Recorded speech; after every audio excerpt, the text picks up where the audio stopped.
Hi, Melanie DewBerry again. I'm really happy to be with you here today because I want to talk to you about something that I'm pretty sure is in your life because it's in most people's life, and that is fear. Let's just name it. Let's just really get out on the table. What are you afraid of? Tell me. Okay, you're going to have to write me. Tell me what you're afraid of. You've seen the acronyms for fear. One of them is false evidence appearing real. But here's what I want to say about fear. Fear really isn't real. I know there are a lot of things we could be scared of. You're an introvert and you don't want to be visible. You have a vision for yourself and you don't know if you can make it true. You want to find your mate, but you think time is running out. You look different, you talk different, and you don't fit in.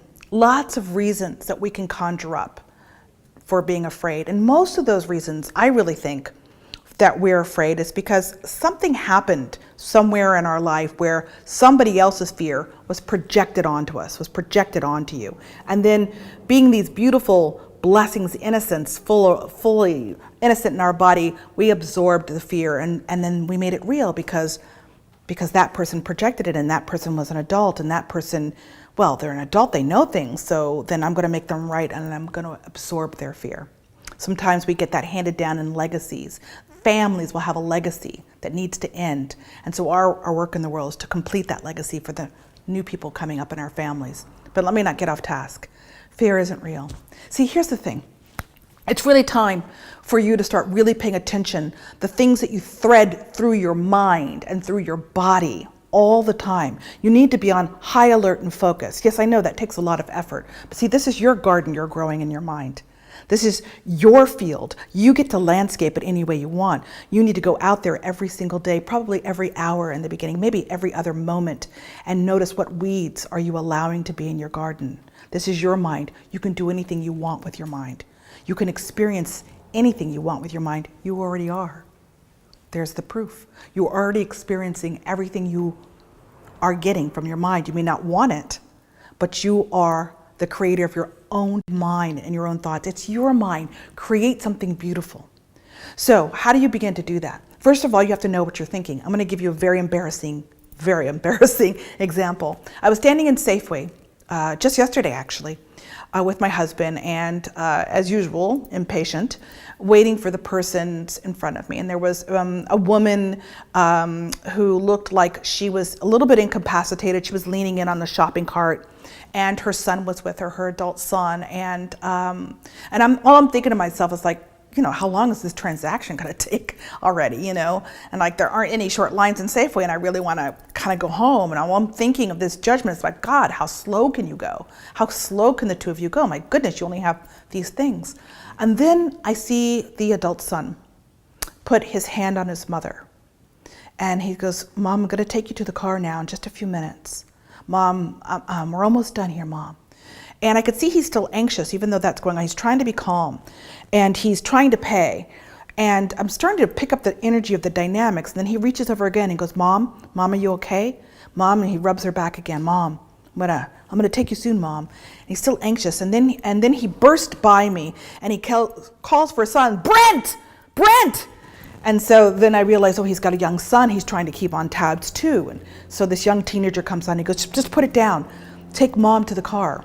And so I see the teenager trying his best to guide his grandmother, who clearly has dementia. And her bodily functions aren't working. And I started to tear up. I thought, oh my God, all the judgment, those judgments that just passed in front of my mind, those weeds that I allowed to crock up in my beautiful landscape, the weeds I started to project onto this family. My God, what harm I'm causing in the world, what harm I'm causing for myself with my own judgments. And I thought to myself, how rampant are these? How much weeds are growing so quickly in my garden, in my mind, that I'm unaware of? So we need to take a moment and to really listen to our thoughts. Doesn't mean that I'm a bad person or you're a bad person. I don't even use that language, good or bad person. It's just noticing, what am I thinking? This is my mind. I can create any reality I want to. I can do anything with this mind, or I can let whatever weeds want to come up through the human mind. This is my divine mind, my holy space. And when something is holy and sacred, you attend to it. So if you have gone a little judgmental, a little crazy, maybe you're scared through life, those thoughts are your thoughts. But they are your human thoughts, not your divine mind thoughts. But the mind doesn't care.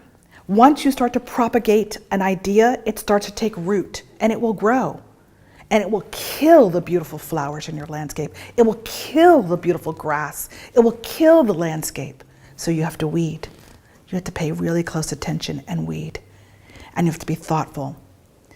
Start with using words and verbs that are kind to you and see what goes. It's your mind.